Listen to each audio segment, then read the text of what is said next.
Dante's theory of punishment in the Inferno is an aspect of his work that overlaps with the part of the field of the social and political philosophy that deals with the nature and concept of legal punishment in jurisprudence. He's sometimes seen as a forerunner in the theory of punishment. It's easy to think that Dante's imaginative forms of punishment are simply arbitrary productions of a poet designed for artistic effect, but there's a deeper underlying theory behind this. For Dante, the basic principle of divine justice and punishment is referred to as contrapasso. This Italian word comes from a combination of two Latin terms, patior, the deponent verb for to suffer, and contra, which means something like opposite. The idea means that the punishment is conceived as the opposite or mirror image of the crime itself. It's thus intended as a natural inversion of the sin. This is a general principle, but it's not always applied consistently, and in some cases the punishment seems to resemble the sin itself instead of its opposite.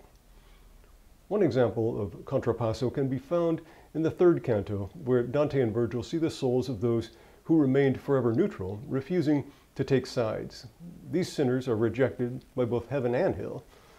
They're condemned to run back and forth, continuously following a banner. The idea is that the opposite of those who remain non-committal are those flippant people who zealously throw themselves behind every new cause without any real reflection.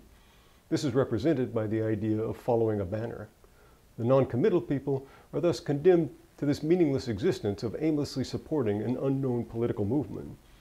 Just as they in life fail to show any character by supporting something, in death they are compelled in a sense to support any arbitrary cause. Note that in both cases, the result is the same.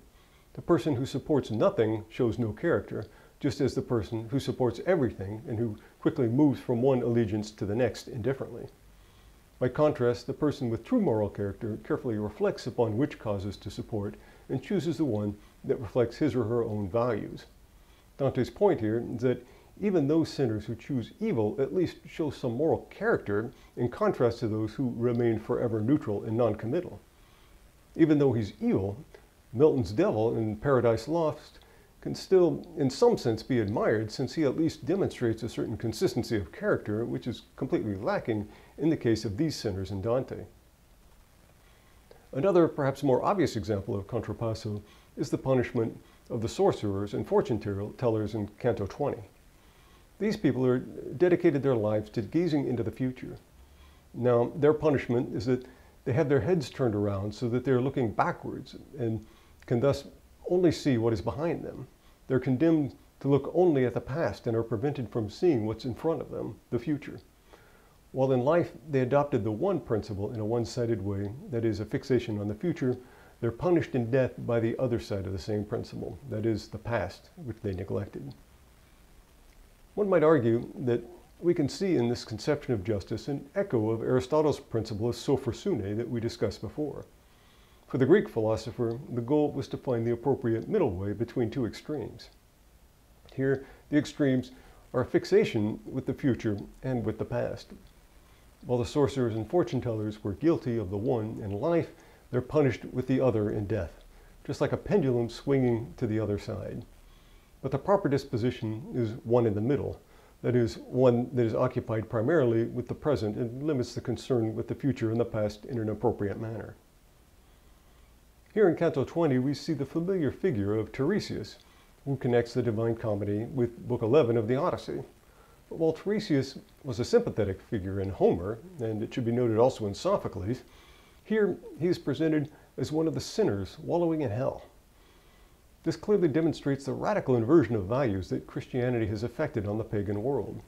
For the ancients, the ability to see into the future was a legitimate and valuable skill that was honored. By contrast, in the Christian world, this is merely a sign of superstition. The idea is, with Contrapasso, is that when the evil will that commits a sin, it rejects the divinely ordained order of things and embraces a different principle. The person thus shows a blindness by adopting a one-sided principle. The punishment is intended to bring this to light by making the sinner suffer the opposite principle. As noted, not all the punishments follow the principle of Contrapasso, strictly speaking. In Canto 28, the sinners who are guilty of having caused schisms and divisions among people are punished by having their bodies severed from the head to the midsection. They wander around until they grow together and are then cut open again. With this grotesque punishment, the split that they have caused to happen among peoples is replicated on their own bodies. They've not respected the unitary whole of the community or a people, and so the unity of their bodies is destroyed. This form of punishment seems to deviate from the principle of Contrapasso, since it's not the opposite of the sin, but rather a kind of repetition or reduplication of it. This punishment takes the will of the sinner as the point of departure. Since the sinner wanted to cause division, the will is generalized to include the person's own body. Thus, in a sense, the sinner has willed his own punishment, which is simply an extension or magnification of the same principle instead of some version of the opposite.